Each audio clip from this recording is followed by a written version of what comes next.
dia. Obrigado pelo convite. Eu queria começar, na realidade, agradecendo o convite do professor Elson e da comissão organizadora. Realmente é uma honra estar aqui com esta plateia numerosa e para apresentar alguns dos resultados recentes que a gente tem desenvolvido no nosso grupo lá na Unicamp, no laboratório de simulação de materiais de Unicamp. Bom, realmente o desenvolvimento de novos materiais é uma tarefa bem complexa. A gente teve a oportunidade aqui ontem de perceber que exige de uma interdisciplinaridade muito grande. Engenheiro, físico, químico, biólogo, envolven inúmeros tipos de pessoas que vão contribuir nessa tarefa complexa. Eu acredito que, às vezes, a gente perde também o papel fundamental que também os químicos teóricos podem desenvolver ou contribuir nessa tarefa. Em particular, nós desenvolvemos um tipo de metodologia atomística, onde podemos acompanhar os processos a um nível completamente atomístico para entender muito e dar resposta a muitos desses porquês que aparecem nessa tarefa de desenvolver materiais. Bom, hoje, na realidade, eu só vou apresentar alguns resultados recentes em três tipos de situações. Um primeiro crescimento de nanopartículas metálicas, depois vou falar um pouco de processos de coalescência de nanopartículas e, finalmente, também uma estratégia nova que temos desenvolvido para simular o efeito de láser em semicondutores. Bom, assim, para começar, eu queria trazer aqui um trabalho que eu acho que realmente um trabalho que foi publicado em 2013, foi na época que eu tive a oportunidade de conhecer também o professor Elson. E é um trabalho que, mesmo estando publicado nessa revista, eu acho que é um trabalho merecedor de uma relevância maior. Por quê? Porque realmente este trabalho trouxe umas evidências que são enormemente sorprendente. ¿Por quê? Bom, aqui neste trabalho a gente observou que por microscopia de um material como esse tustato de prata, de uma maneira espontânea, começava o crescimento de nanopartículas metálicas, filamentos como esses que aparecem aí na figura. E isso é realmente algo muito surpreendente, inédito na literatura até essa data. Já depois, em poucos anos, 2013 até hoje, são inúmeros trabalhos que estão sendo desenvolvidos nessa mesma área. Realmente, para mim, isto sempre lembra, eu como químico teórico, de alguma maneira, esse princípio de incerteza que a gente conhece. O princípio de incerteza, sabemos que é o processo de observação de partículas a nível subatômico envolve uma perturbação na propriedade que estamos medindo. Então, aqui realmente é algo a uma escala ainda maior. Por quê? Porque a gente está observando com microscopia esse material e só pelo processo de observação. Agora vou falar um pouco também dessa observação em que consiste. Perturbamos o sistema e geramos esse crescimento de nanopartículas ou de filamentos metálicos. Bom, a observação em que consiste? A observação, na realidade, é um feixe de elétrons irradiados sobre o material. E a questão é como esse feixe de elétrons inicia esse processo de crescimento. Isso é o que a gente tem trabalhado por vários anos e continuamos desenvolvendo algumas estratégias. A primeira delas foi tentar entender qual é a barreira de difusão de átomos de prata nesse material. Bom, a gente fez alguns estudos. Eu aqui, mesmo sendo todo estudo teórico, não vou trazer nenhuma informação técnica para não ficar estendendo muito a apresentação. Então, eu só vou tentar ser bem explícito nos resultados. Então, por exemplo, a primeira estratégia que a gente teve foi de calcular as barreiras de difusão. Então, as barreiras de difusão de átomos neste material. Aqui temos duas superfícies, poderia ter tomado mais, a 1,00, é a superfície mais estável. Então, a gente pensou em calcular barreiras de difusão dos átomos mais superficiais e ver como essas barreiras podiam ser. Aí a gente percebeu que de todos os possíveis átomos que aparecem na superfície, só alguns deles têm tendência ou possibilidade de sair, porque eles ainda estão em poliedros de coordenação escondidos e eles têm um caminho para essa difusão. Assim, por exemplo, a gente identificou exclusivamente esses dois átomos de aí e percebeu que a barreira de difusão para hacia o exterior, aqui temos uma imagem inicial e aqui o final, parece um deslocamento pequeno, mas na realidade esse deslocamento é suficientemente significativo para produzir uma mudança estrutural importante no sistema. E essa barreira é uma barreira relativamente pequena, de 0,1 electron-volt, que com certa temperatura até poderia ser superada. Mas tudo bem, aí a questão não é só isso, a questão é também como os efeitos do feixe eletrônico podem mudar de alguma maneira essa barreira. E aí a gente pensou em dois tipos de efeitos possíveis. Um primeiro é pensar que o sistema, quando recebe esses elétrons do feixe, parte desses elétrons vão ser absorvidos pelo material. E essa absorção eletrônica vai produzir mudanças estruturais, eletrônicas, e todas as ou várias propriedades poderiam mudar. Um segundo efeito é um efeito de knock-on, que é de deslocamento pela colisão dos elétrons com as partículas. Esse a gente não explorou e só focando no primeiro, o que a gente percebeu é que, por exemplo, a barreira de difusão antes mencionada, agora, só trouxe aqui um caso para representativo, a gente viu que essa barreira diminui até 0. Basicamente, comparando com a barreira anterior que eu mostrei, essa barreira inicialmente de 0,1, com injeção eletrônica, ela cai para 0. É decir, a prata pode iniciar um movimento de difusão fácil, né? Sem barreira. Aqui tem também outro efeito produzido pela absorção eletrônica, que é um efeito que a gente pode relacionar com uma transição de ordem-desordem na redondeza da partícula que se desloca. Vejam aqui que esse átomo 3, que vai se deslocando para o exterior, perturba os átomos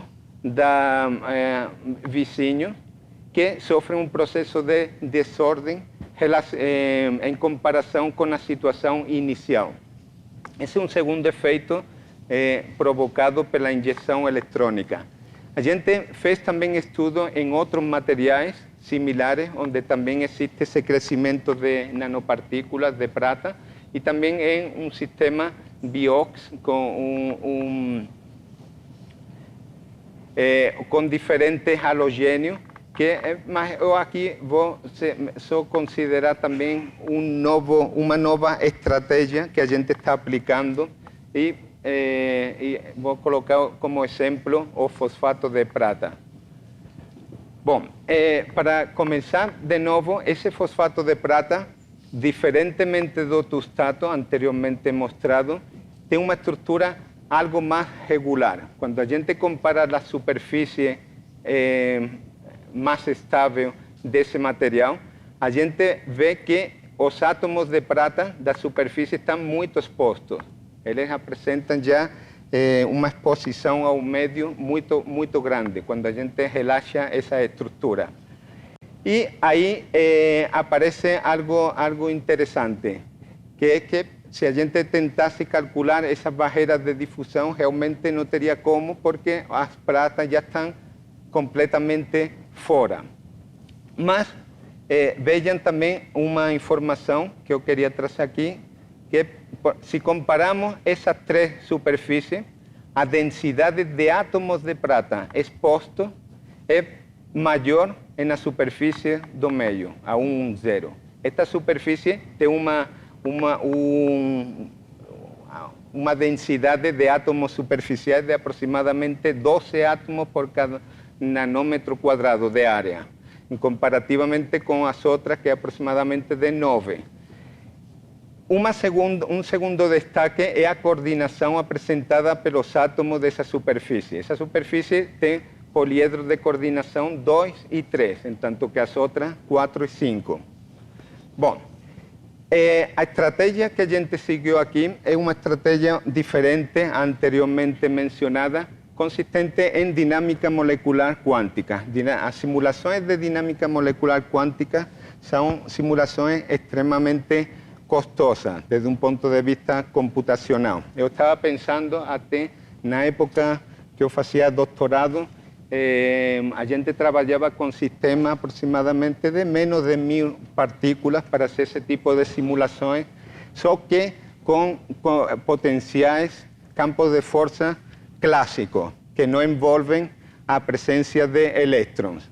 Hoje, a gente já está trabalhando, este é um sistema de aproximadamente 120 partículas, quanticamente. A gente já está, mudou em 2 décadas muito o poder computacional. A gente está quase se aproximando ao que era feito anteriormente, usando já estratégias exclusivamente quânticas. Isso é um grande passo e é algo que podemos considerar como também um progresso para o futuro, né? De coisas maiores que poderemos resolver próximamente. Bom, então, nessas simulações, a temperatura ambiente, essa superfície 100, sem irradiação eletrônica, ela apresenta certas deformações com relação ao que a gente viu em uma relaxação como esta que eu mostrei aqui. Bom, se a gente começar a injetar carga, elétrons, nesse material, a gente começa a ver que, em princípio, já aparece um certo maior ordenamento da própria superfície. Se continuamos injetando elétrons, essa superfície continua com certas irregularidades e assim progressivamente, a diferentes dosagens de carga. Tanto que, para uma dosagem alta, realmente a perturbação é bem grande, né? Bom, mesmo com a superfície 1,0, que é aquela que tinha uma maior densidade de átomos expostos, eu coloquei aqui também os átomos cinza, são as pratas, em preto, ou as pratas, também átomos de prata, só que em uma segunda camada, só que essa segunda camada está também muito exposta para o exterior. E a gente, de novo, observa o mesmo efeito. Inicialmente, a superfície é relativamente irregular e ela sofre um primeiro ordenamento com uma dosagem eletrônica baixa e esse ordenamento é perdido, mas continua até uma carga maior.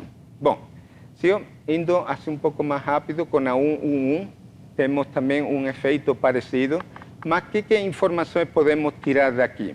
Bom, aqui temos algo muito interessante, que é o seguinte.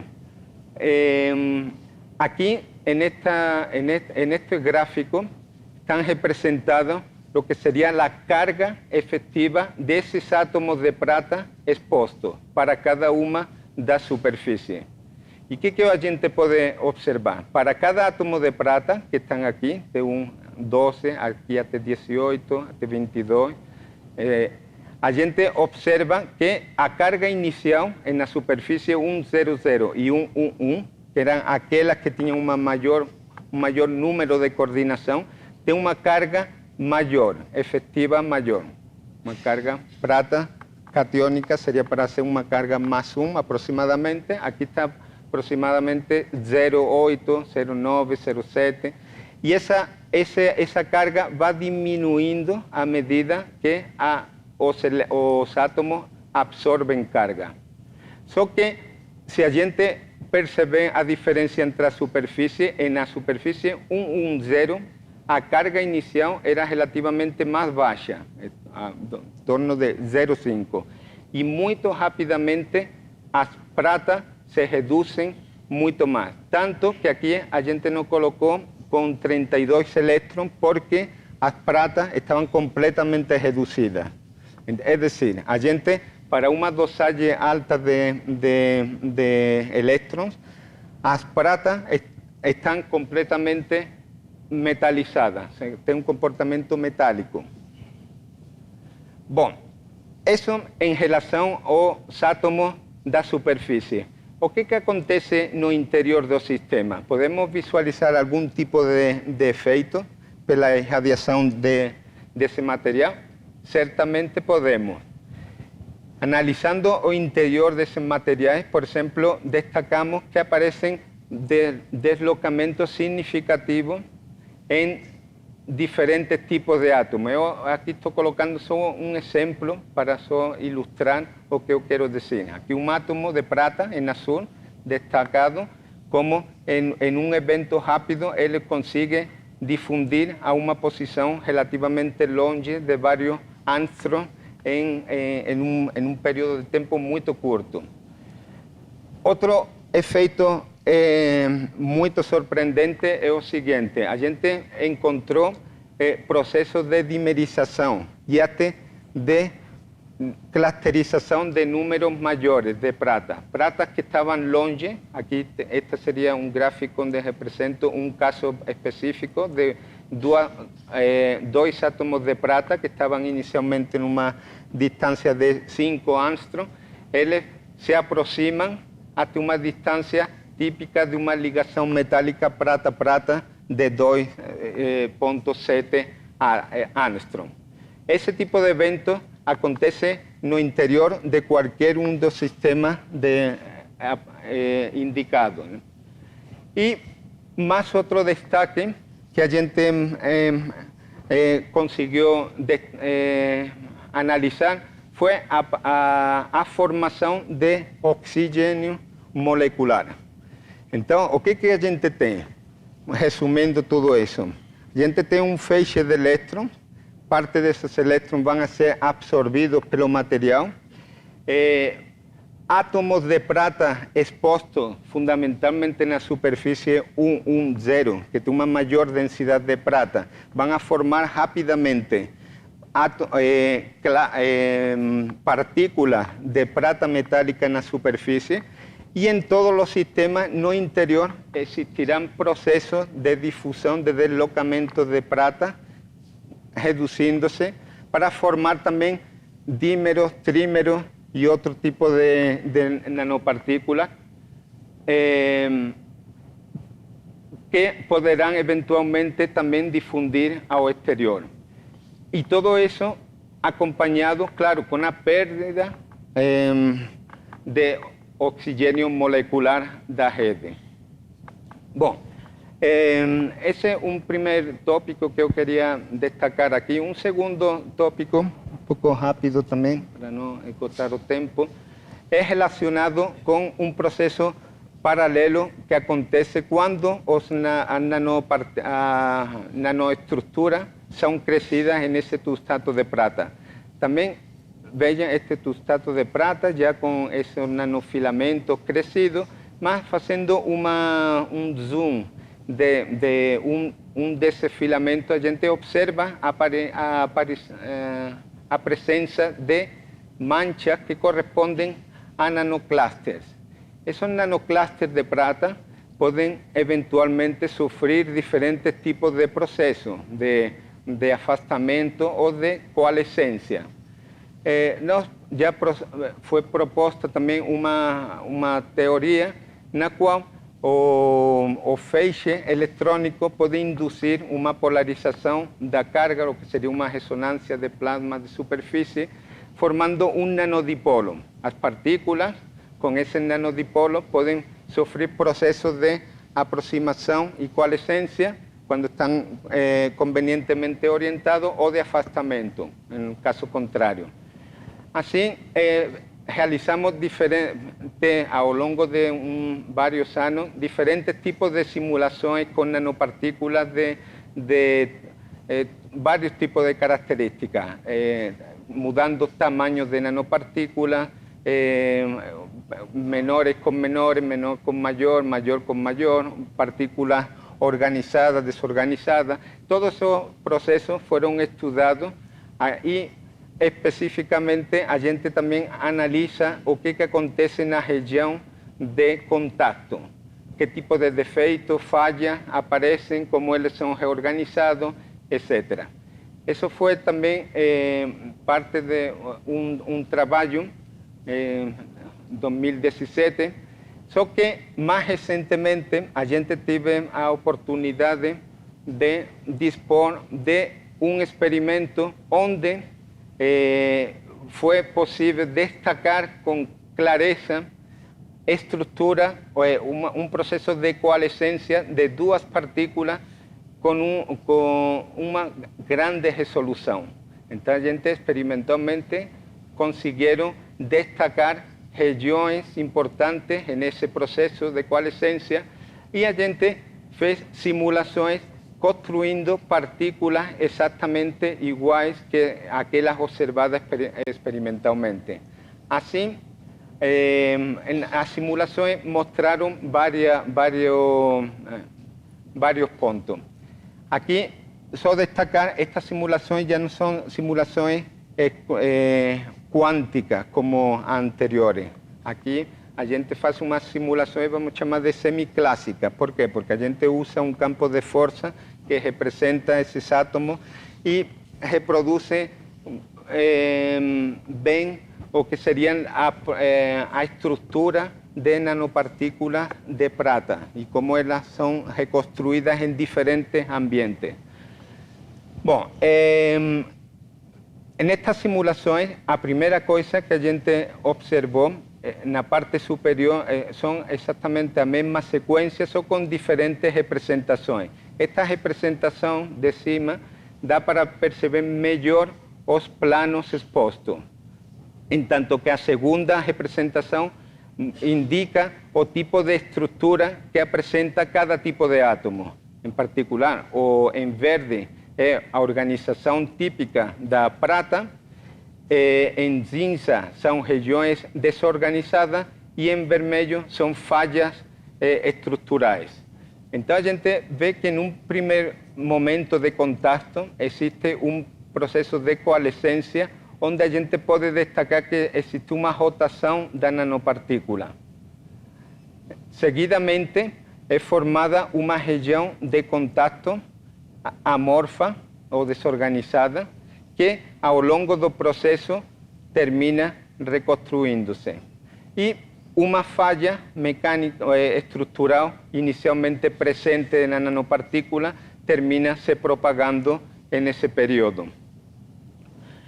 Esse trabalho também é acompanhado com estudo energético, onde a gente pode também calcular, visualizar, quantizar o que seria a evolução energética. Então a gente percebe que ao longo do processo de coalescência existe uma estabilização, mas com uma queda grande exatamente no momento de reestruturação daquela área de contato. Bom, aqui algumas propriedades também estruturais desse processo de coalescência, onde a partícula formada va diminuindo em comprimento e o pescoço, por exemplo, vai aumentando ao longo do tempo, como típico de um processo de coalescência. Bom, isto foi publicado em diferentes artigos e o último deles, esse que acabei de descrever, foi também destaque da capa da JPCC.